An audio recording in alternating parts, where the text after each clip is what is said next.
ఇవాళ మాట్లాడుతూ రాస్తారు. అంటే ఇటువంటి ఫేక్ న్యూస్ ఫ్యాక్టరీలో ఈ వార్తలు రాయటమే కాకుండా ప్రతిదీ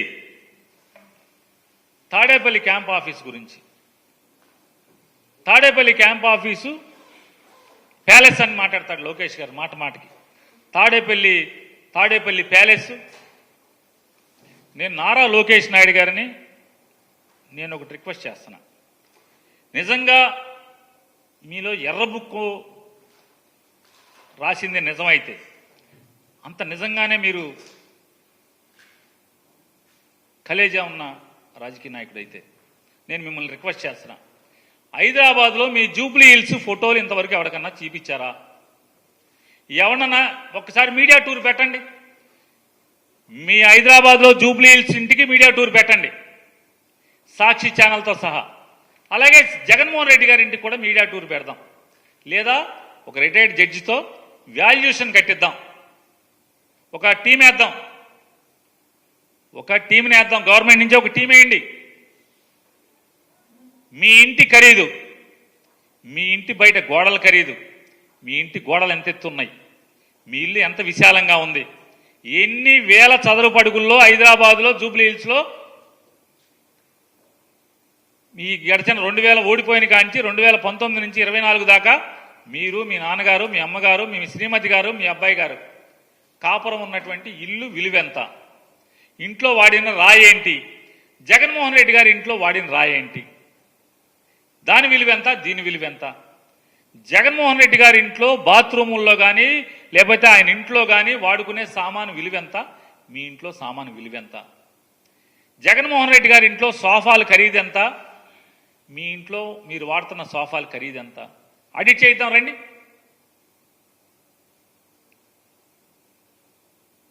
నిజంగా మీది ఎర్ర పుస్తకం నిజమైతే ఆడిట్ చేయించండి. ఒక సిట్టింగ్ జడ్జితో ఒక టీం వేసి ఆడిట్ చేయించండి. మొత్తం మీ ఫోటోలు, మీ ఇంటి ఫోటోలు బయటకు ఎందుకు ఎవరు? పవన్ కళ్యాణ్ గారు కూడా మీ ఇంటికి వస్తే మీ ఇంటి లోపల సోఫాలో కూర్చున్న ఫోటో ఇస్తారు తప్పితే మొత్తం మీ ఇల్లంతా ఎందుకు తీయనివ్వరు? తీయాలి కదా. మీ ఇల్లు ప్యాలెస్. ఇంతవరకు ఈ ప్రపంచానికి కనీసం ఎవరికి గృహప్రవేశానికి భోజనం కూడా పిల్లలేదు కదా ఎవరిని.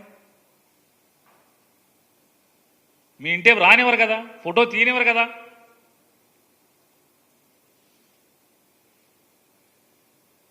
ఈ రకమైనటువంటి మీరేమో రాజమహల్లో ఉంటారు. మీరు ఎన్టీ రామారావు గారు మనవడ పని పేరు మీద రామారావు గారిని ఏమో కొల్లబొడిచారు, రామారావు గారిని ఏమో ఎన్నో అవమానాలు చేశారు, అన్ని చేశారు, మీద చెప్పులేశారు, అధికారాన్ని లాక్కున్నారు. పాపం అన్యం పుణ్యనేటువంటి చిన్నపిల్లడు మనస్తత్వం. అతనికి ఎన్ని అంటగట్టారు, వయాగ్రా వాడుతున్నాడని. 70 ఏళ్ల వయసులో వయాగ్రా వాడతాడా ఎన్టీ రామారావు గారు? ఎన్ని వార్తలు రాయించారు, ఎన్ని దూషణలు.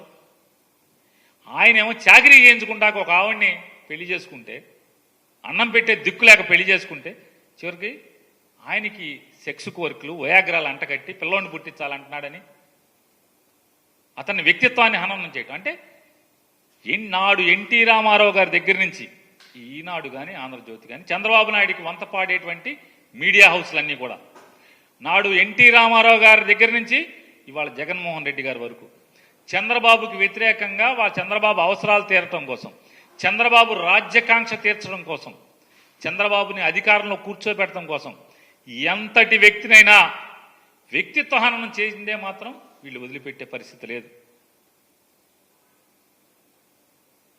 ప్యాలెస్, తాడేపల్లి ప్యాలెస్ మీది రాజమహల్ కదా.